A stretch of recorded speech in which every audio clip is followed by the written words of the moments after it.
मंत्री से जुड़ी एक बड़ी जानकारी आपको देते हैं। मुख्यमंत्री भजनलाल शर्मा आज विदेश दौरे के लिए रवाना होंगे, मतलब आज वो कोरिया के लिए रवाना हो रहे हैं। 14 सितंबर तक विदेश दौरा जारी रहेगा मुख्यमंत्री भजनलाल शर्मा का। देखिए, राइजिंग राजस्थान सामने है और rising Rajasthan global investment summit के लिए ये दौरे मुख्यमंत्री के।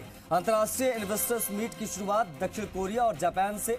मुख्यमंत्री दक्षिण कोरिया और जापान में बैठकें करने जा रहे हैं। सीएम की अगुवाई में जा रही हाई लेवल डेलीगेशन भी साथ में डिप्टी सीएम भी मौजूद रहेंगे की भी जानकारी आपको दे दें कि वैश्विक कंपनियों को राज्य में इन्वेस्टमेंट के लिए न्योता देने का ये लक्ष्य है। 9 सितंबर से 2 दिन का दक्षिण कोरिया का दौरा रहेगा। 4 दिन के जापान दौरे पर रहेंगे सीएम और अधिकारी। कोरियाई और जापानी कंपनियों के अधिकारियों संग चर्चा होगी। इंफ्रास्ट्रक्चर, स्टील, ऑटोमोटिव, अक्षय ऊर्जा, शिक्षा, इलेक्ट्रॉनिक्स, बैटरी, हेल्थ केयर जैसे क्षेत्रों के प्रतिनिधियों से चर्चा होगी। जापान और कोरिया में भारत के राजदूत भी रखेंगे विशेष आयोजन। निवेशकों के साथ ही राजदूतों की मौजूदगी में भी ये अलग से एक मुलाकात कराई जाएगी। जापान में निमराना डे का भी आयोजन किया जाना है। हमारे bureau chief Shashi Mohan Sharma ji connect हो गए हैं, उनसे बातचीत करेंगे। शशि, मुख्यमंत्री लगातार प्रयासों में जुटे हुए हैं कि राइजिंग राजस्थान सफल हो।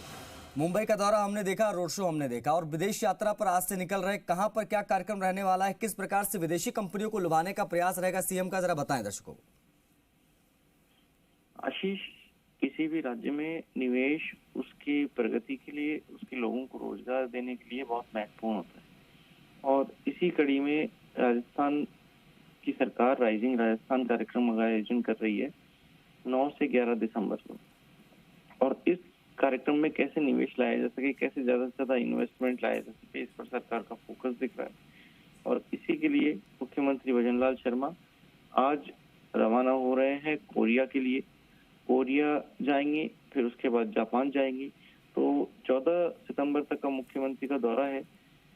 कल से ये ग्लोबल जो मीटिंग्स हैं, ग्लोबल रोड शो हैं, ये शुरू हो जाएंगी। अभी जापान और कोरिया जाएंगे, उसके बाद आने वाले दिनों में इंग्लैंड, जर्मनी, यूएई, ऑस्ट्रेलिया जैसे देशों में भी राजस्थान सरकार के रोड शो होंगे। पिछले दिनों उद्योग मंत्री राज्यवर्धन राठौड़ जाकर के आए हैं स्विट्जरलैंड, वहां पे उन्होंने निवेशकों से बातचीत की है। अभी मुख्यमंत्री के दौरे पर सीएम भजनलाल शर्मा के साथ में डॉक्टर प्रेमचंद बैरवा है, मुख्यमंत्री वो रहेंगे। सीएम के एसीएस हैं शिखर अग्रवाल, वो जा रहे हैं। उद्योग विभाग के प्रमुख शासन सचिव अजिताभ शर्मा जा रहे हैं और कुछ अन्य अधिकारी जा रहे हैं, जिससे एक हाई लेवल डेलीगेशन का नाम दिया गया है। तो ये निवेश इसलिए जरूरी है कि प्रदेश में औद्योगिक डेवलपमेंट हो सके, नया पैसा आ सके, युवाओं को नया रोजगार मिल सके। जो नया स्किल सीखने वाले लोग हैं उनको भी स्किल भी सीखने को मिल सके। हालांकि जो इन्वेस्टर आएंगे उनके लिए स्किल रेडी करके देगी सरकार, लेकिन फिर भी जब कोई नया निवेश आता है तो उनको देख करके दूसरे लोग भी काम सीखते हैं और कच्चा माल सप्लाई करने वाले भी तैयार होते हैं। तो एक चेन डेवलप होती है। इसी चेन को मजबूत करने के लिए ये दौरा है। जब विदेश जाएंगे तो पहले कोरिया का दौरा होगा, जहाँ पर 2 राउंड टेबल्स मीट होंगी अलग अलग महत्वपूर्ण। पहली होगी टूरिज्म सेक्टर के लोगों के साथ में, दूसरी होगी स्टोन सेक्टर के लोगों के साथ में। राजस्थान में स्टोन और माइंस, मिनरल्स की अच्छी संभावना है, इसलिए विदेश की जो इन्वेस्टर कंपनी है उनकी नजर राजस्थान पर रहती है। और जब सरकार खुद चलकर उनके द्वार जा रही है तो वो भी समझ रहे हैं कि सरकार के लिए इसकी क्या अहमियत है। और इन राउंड टेबल्स कॉन्फ्रेंस में बातचीत होगी। कुछ एमओयू भी मौके पर ही हो सकते हैं, हालांकि उनकी जानकारी आती रहेगी और साथ में उनको उन एमओयूज को अमली जामा जो ऑफिशियल रूप से है वो राइजिंग राजस्थान के दौरान भी पहनाया जाएगा। लेकिन आप ये देखिए कि राजस्थान खनिज के लिहाज से बहुत प्रचुर संभावना वाला है। बताया जाएगा मुख्यमंत्री और हाई लेवल डेलीगेशन की तरफ से कि राजस्थान क्यों आए। यहाँ आपको जमीन की उपलब्धता है, यहाँ मिनरल आपको मिलेगा, यहाँ सोलर सेक्टर में बिजली प्रोडक्शन में अपार संभावना है। और जब बिजली प्रोड्यूस होगी तो वो बिजली इंडस्ट्री को अच्छी तरीके से सस्ते दाम पर और निर्बाध तरीके से मिल सकेगी। वो भी एक फीचर बताया जाएगा, पानी की उपलब्धता की व्यवस्था सरकार कर रही है। और कोई भी उद्योग जब तैयार होता है तो उसमें जो प्रोडक्शन आता है उसको मार्केट चाहिए। मार्केट लिंक यहाँ से बहुत बेहतरीन तरीके से इसलिए मिल रहा है क्योंकि एक तो सरकार के पास एनसीआर रीजन में बहुत जमीन है, और जो पोर्ट के लिए लिंक हो रहा है, दिल्ली मुंबई इंडस्ट्रियल कॉरिडोर जो बन रहा है, बनकर लगभग तैयार होने की स्थिति में आ चुका है, उसका सबसे बड़ा हिस्सा राजस्थान से जा रहा है। उसमें 3 नोड दिए गए हैं अलग अलग, वो नोड इंडस्ट्री के लिए दिए गए हैं और वहां से आप पोर्ट तक सीधे सामान पहुंचा सकते हैं। चाहे देश में अब जो नया पोर्ट तैयार हो रहा है बदामन पोर्ट, वहां तक पहुंचाना हो, या फिर आपको गुजरात के कांदला पोर्ट, मुंद्रा पोर्ट जिसका नाम हो गया है, वहां तक पहुंचाने हो। राजस्थान में जालोर में ड्राई पोर्ट की संभावनाएं भी हैं, उस पर भी सरकार काम कर रही है। तो ये सारी चीजें निवेशकों को बताई जाएंगी। अब जिन निवेशकों से बात होगी उनमें टेक्सटाइल सेक्टर के हैं, केमिकल के हैं, इलेक्ट्रॉनिक इक्विपमेंट के हैं, हेल्थ केयर के हैं, इंफ्रास्ट्रक्चर डेवलपमेंट के हैं, भारी मशीनरी के हैं।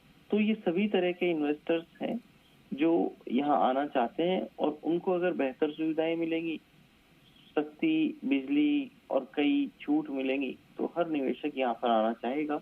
और इसके बाद कोरिया के बाद जापान जाने का कार्यक्रम है, तो जापान में भी इसी तरह की मीटिंग्स होंगी। जापान में नीमराना डे का आयोजन होगा। नीमराना दरअसल वैसे तो राजस्थान की लोकेशन है, राजस्थान में पड़ता है बहरोड अलवर में, लेकिन नीमराना में राजस्थान सरकार ने स्पेशल जोन बना रखा है जापान की कंपनियों के लिए जी। तो जापान में नीमराना का विशेष महत्व है और इसीलिए जापान में नीमराना डे का आयोजन किया जाएगा। वहां बताया जाएगा और नए निवेशकों को किस तरह नीमराना के जो जापानी जोन है उसमें कैसे कंपनियां काम कर रही हैं, उनके लिए क्या विशेष सुविधाएं हैं। तो जापानियों के लिए घर से बाहर घर की स्थिति है नीमराना, और वो उनको सूट भी करता है, इसलिए नीमराना डे का आयोजन के जरिए उनको लुभाया जाएगा।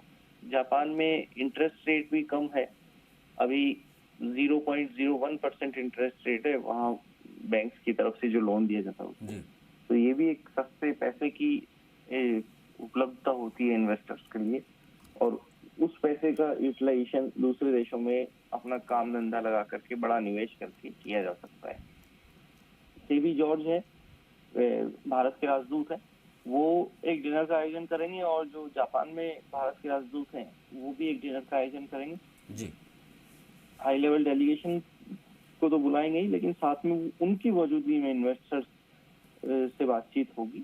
तो जब किसी देश का राजदूत अपने देश में निवेश के लिए इन्वेस्टर्स को बुलाता है, उनकी मौजूदगी में इन्वेस्टर से किसी राज्य सरकार से बातचीत होती है, तो इन निवेशक का भरोसा और मजबूत होता है, वो बनता है और आकर्षित होता है कि हाँ, आप ये मान के चलिए कि भरोसे की बात है। जब सरकार के ऑफिशियल अधिकारी जो, क्योंकि सारा संवाद राजदूत के जरिए ही होता है विदेशों से, और जब राजदूत इस भूमिका में आते हैं तो विदेशी निवेशकों में भरोसा बढ़ता है और फिर वो इसके लिए तैयार होते हैं। तो मुख्यमंत्री का ये दौरा जो लगभग 5 दिन का रहेगा, 9 से 14 सितंबर मीटिंग्स रहेंगी, तो बहुत फ्रूटफुल साबित होगा, ऐसे उम्मीद है जी। शुक्रिया आपका शशि, तमाम जानकारियों को साझा करने के लिए। तो rising Rajasthan global investment summit, इसको लेकर मुख्यमंत्री के प्रयास और पूरी जानकारी दे रहे थे हमारे सहयोगी ब्यूरो चीफ शशि मोहन शर्मा, जिन्होंने बताया कि दक्षिण कोरिया का ये दौरा और जापान का